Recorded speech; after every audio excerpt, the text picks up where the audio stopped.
Bon, je poursuis cette étude du Gai Savoir, livre 4. Nous nous étions arrêtés au paragraphe 294, contre les calomniateurs de la nature, et je vous prie de bien vouloir excuser la fin de cette précédente vidéo, qui était interrompue par une sonnerie de téléphone. Ce n'était pas la sonnerie des fins de cours qui m'interrompt d'habitude, c'était la sonnerie du téléphone. Bon, mais j'étais arrivée à la fin de ce paragraphe 294 en évoquant cette façon d'innocenter notre nature intérieure, innocenter ce que nous pouvons trouver en nous. Et effectivement, on ne peut pas plonger dans les profondeurs de ce soi organique, de notre intériorité, si on a peur de ce qu'on risque d'y trouver. Donc il faut absolument l'innocenter, ne pas avoir peur de soi-même et se dire que on n'a pas à avoir honte de ce qu'on va trouver. Quelles que soient les émotions, quelles que soient les pulsions, quels que soient les désirs, quels que soient les sentiments que l'on va trouver au fond de nous, on n'a pas à en avoir honte, on n'a pas à s'en sentir coupable. Et ça, c'est évidemment le premier pas pour pouvoir les assumer. Donc, j'en arrive à ce paragraphe 295 qui est intitulé « Brève habitude ». Donc, ici, il va évoquer deux sortes d'habitudes, ce qu'il appelle les habitudes brèves, et puis un peu plus bas, ce qu'il appelle les habitudes durables. Alors, c'est intéressant, parce que l'habitude, c'est quoi ? C'est un ensemble de comportements que l'on va adopter de façon régulière et qui vont constituer une sorte de réponse adaptée à un problème, à une situation donnée, et une réponse adéquate. L'habitude, elle s'acquiert par la répétition. La répétition d'une situation, une situation qui se répète plusieurs fois, qui est récurrente, répétition de certains gestes, de certains comportements, de certaines paroles, et à force de répéter ces paroles, ces gestes, ces comportements, ou à force qu'une situation se répète, eh bien, on va en prendre l'habitude. Je peux vous renvoyer à Bergson et à la manière dont il explique la formation de l'habitude. L'habitude, ça permet de répondre adéquatement à une situation. Si par exemple vous apprenez à jouer d'un instrument, au début vous n'avez pas l'habitude, vous savez où sont les notes, par exemple sur un piano, mais vous n'avez pas l'habitude de déplacer vos mains pour pouvoir jouer une mélodie. Donc vous êtes obligé de la répéter, et au bout d'un moment, ça devient une habitude et vos doigts courent tout seuls sur le clavier. Donc ça vous permet d'effectuer une action dans une situation donnée, répétitive, plus facilement.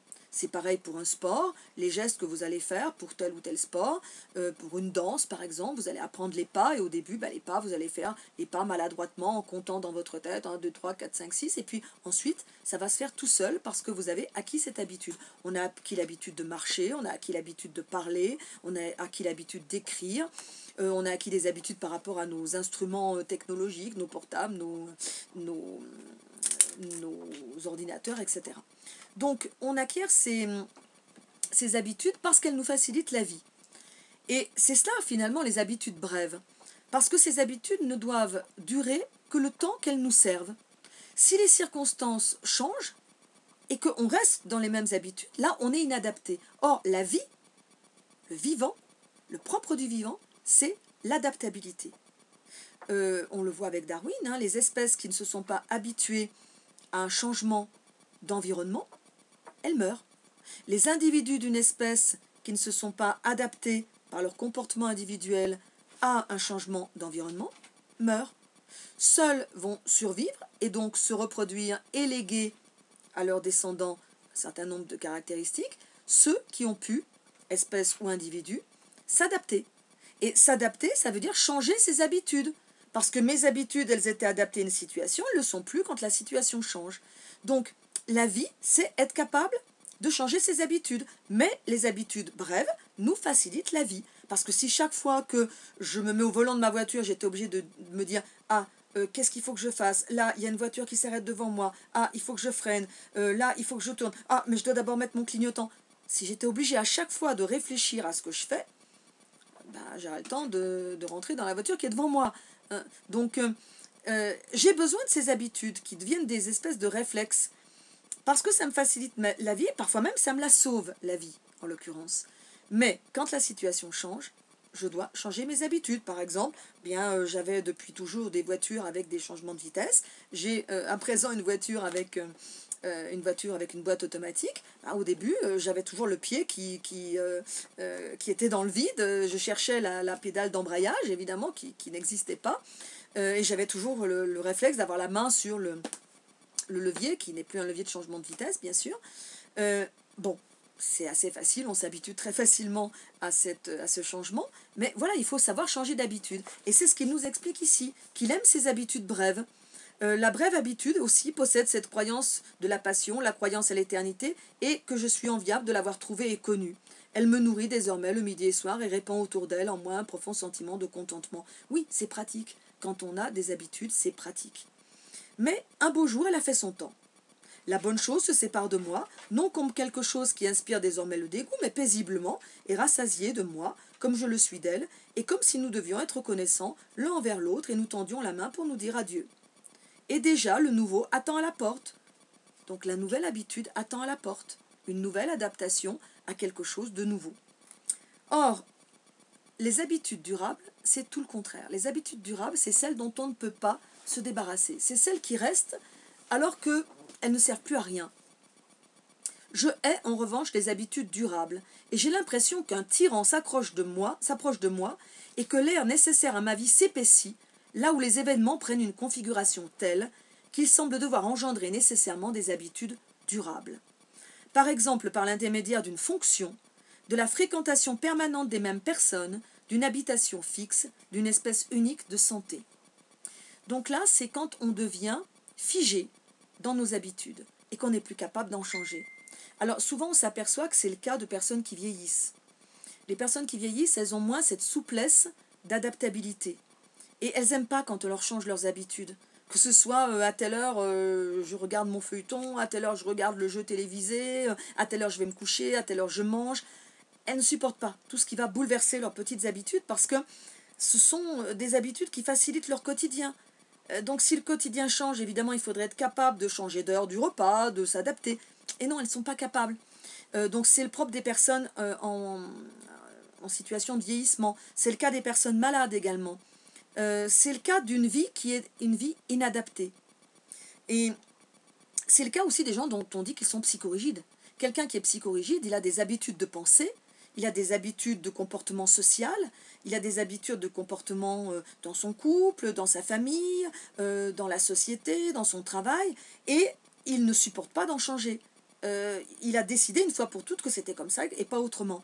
Et ça, ces habitudes-là, elles sont néfastes. Parce qu'elles empêchent d'évoluer, elles empêchent de se remettre en question, elles empêchent à ce sceptique qu'on devrait héberger en soi d'intervenir et puis dire là, ça va pas, là il faudrait changer, là il faut changer tes comportements, là il faut changer tes habitudes parce que c'est toxique, c'est pas bon, tu vas toujours droit dans le mur, tu répètes des schémas qui sont des schémas d'échec, donc là il faut arriver à en changer. Ben non, on peut pas, parce qu'on est bloqué dans ses habitudes. Et là, la vie s'épaissit, comme il dit. Comme si on pouvait plus se déplacer, se mouvoir, sans arriver chaque fois à bouger une espèce, comme si l'air était solide finalement. Et comme si, pour chaque mouvement de changement, ça nous demandait une force terrible. Donc voilà ce qui est dangereux, c'est de devenir psychorigide finalement. Et quand il évoque certaines choses qui nous imposent des habitudes durables, il parle de la fonction. Mais effectivement, quand on fonctionne, quand on a une fonction, on a tendance à s'identifier à sa fonction, et ça c'est dangereux. Le roi qui se prend pour un roi, comme disait Sartre. Sartre disait, le fou, c'est pas le fou qui se prend pour un roi, c'est le roi qui se prend pour un roi. Celui qui s'identifie à sa fonction. C'est le prof qui se prend pour un prof, c'est le médecin qui se prend pour un médecin, l'élève qui se prend pour un élève. On s'identifie à sa fonction et on n'est plus capable de s'adapter. Alors que, comme j'ai déjà eu l'occasion de vous le dire, eh bien, la vie, c'est pas ça. C'est pas être en permanence un prof, un médecin, un élève. C'est quand je suis face à vous, je suis un prof, mais quand je suis dans ma vie privée, je suis tout autre chose. Je peux être une mère, je peux être une amie, je peux être quelqu'un qui s'amuse, qui fait autre chose, qui se livre à un loisir, etc. Donc, on a de multiples facettes. Et il ne faut pas être figé dans une fonction. Une habitation fixe, bah oui, une habitation fixe par rapport aux voyageurs, par rapport aux nomades, eh bien ça nous fige aussi dans des habitudes. Au sein d'une maison, eh bien on a des petites habitudes, les endroits où on range les choses. Moi j'aime bien personnellement changer les meubles de place. Et il y a pas mal de personnes que je connais qui sont comme ça. Bah, pourquoi on fait ça? Parce que quelque part, sans pour autant déménager, on se donne l'impression qu'on a déménagé et on change un petit peu nos habitudes et ça fait du bien. On ne se sclérose pas en quelque sorte. Et puis, une espèce unique de santé. Donc là, une espèce unique de santé, on revient à l'idée de la santé chez Nietzsche. Quelqu'un qui est toujours en bonne santé, eh bien, il pense les choses toujours sous le même regard. Il voit les choses toujours du même angle, de l'angle de la santé. Quelqu'un qui évidemment est toujours malade, c'est pareil. Il voit les choses du point de vue de sa maladie. Et l'avantage chez Nietzsche, comme le disait Deleuze, quand on a étudié la préface, je vous ai parlé de ce texte de Deleuze, c'est que Nietzsche a cette mobilité. Il est passé de la santé à la maladie, de la maladie à la santé, ce qui lui a permis de passer d'un point de vue à un autre, d'une perspective à une autre, comme il peut être passé de la perspective du nomade, du voyageur, à la perspective de celui qui est dans une maison, dans un point fixe. Donc ce qui importe, c'est de ne pas se laisser encrouter, de se laisser ensevelir dans une sclérose qui nous fige dans une seule position. Mais évidemment, à l'inverse, n'avoir jamais d'habitude, n'être jamais capable de prendre des habitudes, ce serait terrifiant. La chose sans conteste la plus insupportable, la chose vraiment terrifiante serait pour moi une vie entièrement vierge d'habitude, une vie qui exige continuellement l'improvisation, ce serait mon exil et ma Sibérie. Évidemment, ce serait très très insécurisant. Ça voudrait dire que chaque situation qu'on vit, elle est toujours nouvelle pour nous.